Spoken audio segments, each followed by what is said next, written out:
Hey guys, my name is Baraza.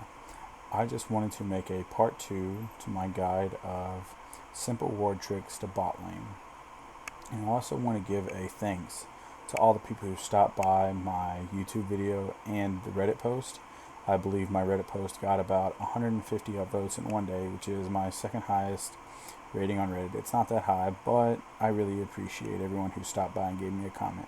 Also, my YouTube video got close to 100 likes and it got over 3,000 views, which made me really excited. By far the best view count I got on a YouTube video.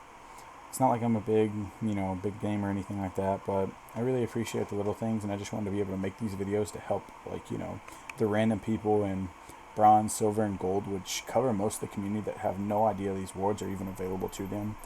And even though these wards won't be used every single game, I just find that these wards are really awesome to be able to show off, and a lot of the times these wards are very useful. So, one of the first wards and the last ward I will be showing off here are the most difficult, I find. And in this ward, it will be the blue side top lane to river ward. I actually have to turn on my indicator for this one. So, you can turn it on whether you have a sight stone at 3 or if you have a, trinket ward at 4.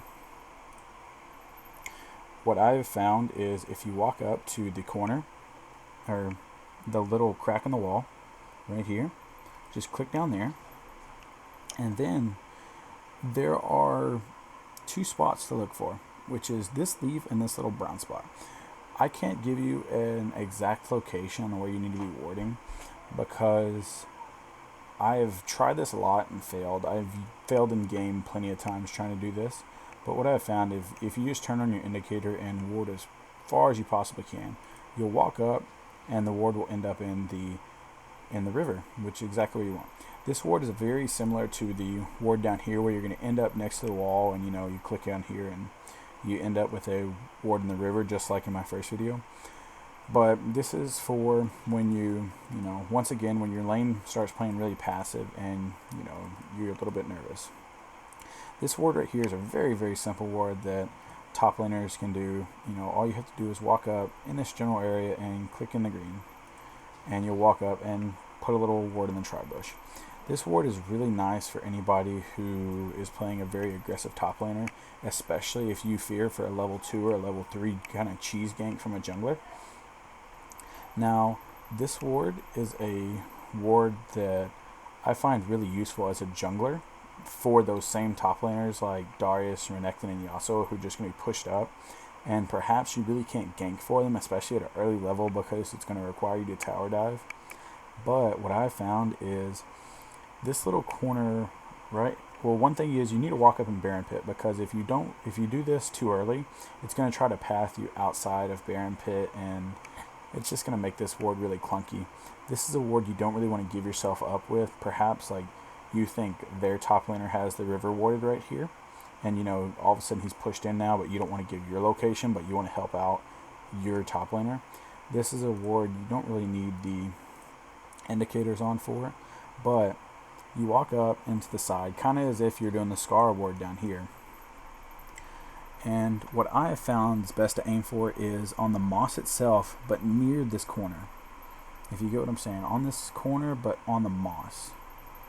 So, center your camera and you'll give a nice little TriBush ward to your top laner. Now, the next ward I want to talk about is usually a little bit more difficult for me, because I am not a mid laner, but I know it's very valuable for mid laners. So, the next ward I want to cover is a very defensive ward for a blue side mid laner. The way I've found it's simple is just to walk up here into the far left side of your tower and attempt to ward on this tree itself. Sometimes when you go to ward here, if you're too high or too low, if you're too low, it will put a ward back here. But if you're too high, it's going to act like you can't ward to begin with. Here, let me show you. See, it's just going to walk you up, and it's going to not let you ward anything. But if you ward right below these 3 little branches, especially with a pink ward, it's really nice to just be able to put a pink ward right there. Suppose there's an Evelyn or a heavy invade jungler like a Shaco, and you need to have that. You need to have that awareness for you and your jungler. If if they're constantly in the river and you can't put a pink ward up here. So the last ward I like to do. This is a very offensive ward from blue side or a very defensive ward from red side. It's a lot like the other mid lane ward. You just walk up to the far side of the tower. You end up near the crack over here, but I wouldn't say walk up to the crack because I find it a little bit weird. But the very top of this tree, this small tree right here, the very top of it, all you need to do is click right on it. And you'll put a nice little offensive pink ward right there. And these are the wards I find most relevant in solo queue or in team play. There's a lot of different things you can do with these wards, and I find that all of them have their different purposes, and I think they're really great to know and really great to show off in different situations. So I appreciate you guys stopping by and just giving your time. If you like this video and learned something, feel free to leave a like. If you thought the video sucked, feel free to leave a dislike, but good luck and have fun.